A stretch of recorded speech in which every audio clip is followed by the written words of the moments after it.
আসসালামু আলাইকুম। Breaking news ঘটনা ঘটে গেল। বাংলাদেশের সাবেক প্রধানমন্ত্রী আওয়ামী লীগের সভানেত্রী শেখ হাসিনাকে আন্তর্জাতিক অপরাধ ট্রাইব্যুনাল 6 মাসের বিনাশ্রম কারাদণ্ড দিয়েছে। আদালত অবমাননার মামলায় শেখ হাসিনাকে 6 মাসের বিনাশ্রম কারাদণ্ড দিয়েছে আন্তর্জাতিক অপরাধ ট্রাইব্যুনাল 1।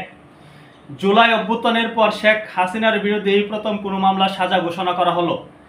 এই মামলার আরেক আসামি গাইবান্ধার শাকিল আকন্দ বুলবুলকে 2 মাসের বিনাশ্রম কারাদণ্ড দিয়েছে আদালত। পরে এক সংবাদ সম্মেলনে চিফ প্রসিকিউটর তাজুল ইসলাম বলেন, যেদিন তারা আত্মসমর্পণ করবেন অথবা পুলিশ কর্তৃক ধৃত হবেন সেদিন থেকে সাজা কার্যকর হবে। এর আগে সামাজিক যোগাযোগ মাধ্যমে শেখ হাসিনার 227 জনকে হত্যার লাইসেন্স পেয়ে গেছি এমন একটি অডিও বক্তব্য ছড়িয়ে পড়লে তার বিরুদ্ধে আদালত অবমাননার অভিযোগ আনেন চিফ প্রসিকিউটর তাজুল ইসলাম। এই কথোপকথন জেনারেট নয় বলে জানিয়েছেন চিফ প্রসিকিউটর। সিআইডির ফরেনসিক রিপোর্ট বিশ্লেষণপূর্বক ও সকলের যুক্তি শুনে আদালতে সিদ্ধান্ত উপনীত হয়েছেন যে বিতর্কিত এই কনভারসেশনের মাধ্যমে শেখ হাসিনা বাংলাদেশে তার বিরুদ্ধে দায়েরকৃত মামলার বাদী, সাক্ষী এবং তদন্তকারী কর্মকর্তা সহ যারাই বিচার প্রক্রিয়ার সাথে জড়িত তাদেরকে হত্যা করা, বাড়িঘর জ্বালিয়ে দেওয়া এবং নানানভাবে তাদের থ্রেট করেছেন, যেটা আন্তর্জাতিক অপরাধ ট্রাইব্যুনাল আইন অনুযায়ী এই ট্রাইব্যুনালের বিচারাধীন প্রক্রিয়াকে প্রেজুডিস করার অপরাধ বলেন তাজুল ইসলাম।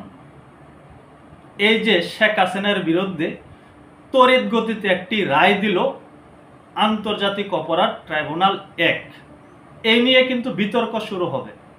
এই যে তাজুল ইসলাম শেখ হাসিনার বিরুদ্ধে যে মামলাটি করেছেন, অডিও বার্তায় শেখ হাসিনা বলেছিলেন 227 জনকে মারার লাইসেন্স পেয়ে গিয়েছি।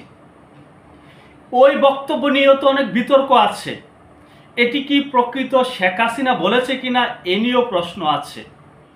তবে আদালত বলছে এটি শেখ হাসিনারই বক্তব্য, যার কারণে বিচার প্রক্রিয়া যেন বাধাগ্রস্ত না হয়।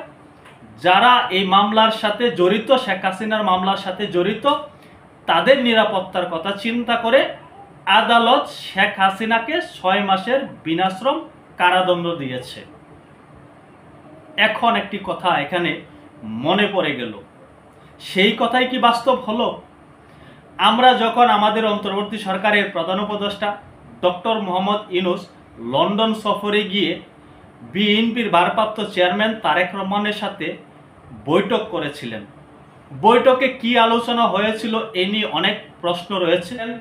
কেউ কেউ মনে করেন সেই বৈঠকে তারেক রহমান অন্তর্বর্তী সরকারের প্রধান উপদেষ্টাকে চাপ প্রয়োগ করেছেন যেন শেখ হাসিনার বিরুদ্ধে তড়িৎ গতিতে কোনো একটি রায় কার্যকর করা হয়, একটি রায় যেন আন্তর্জাতিক অপরাধ ট্রাইব্যুনাল দিতে পারে, সেই পদক্ষেপ যেন এই অন্তর্বর্তী সরকার নেয়। তবে এখানে একটা কথা আছে, অন্তর্বর্তী সরকার কি আদৌ আদালতের উপর হস্তক্ষেপ করেছে কিনা এই প্রশ্নটি উঠতে পারে। তবে আমরা পূর্বেও দেখেছি এই অন্তর্বর্তী সরকারের পক্ষ থেকেও বলা হয়ে থাকে যে শেখ হাসিনার আমলে, শেখ হাসিনার ক্ষমতার সময়ে শেখ হাসিনার সরকার আদালতে আইন বিভাগে ব্যাপকভাবে হস্তক্ষেপ করত।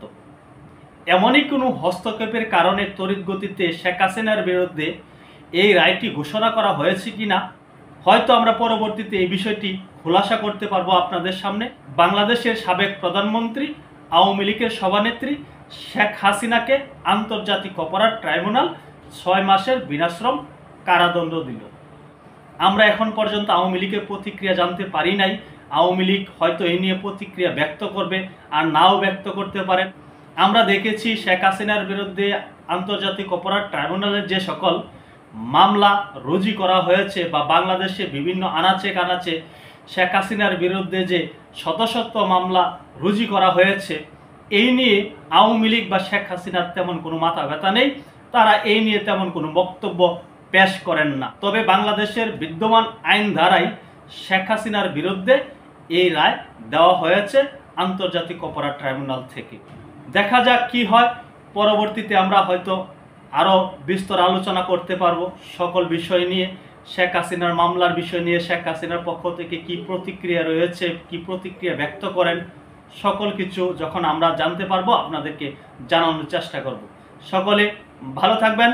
আল্লাহ হাফেজ।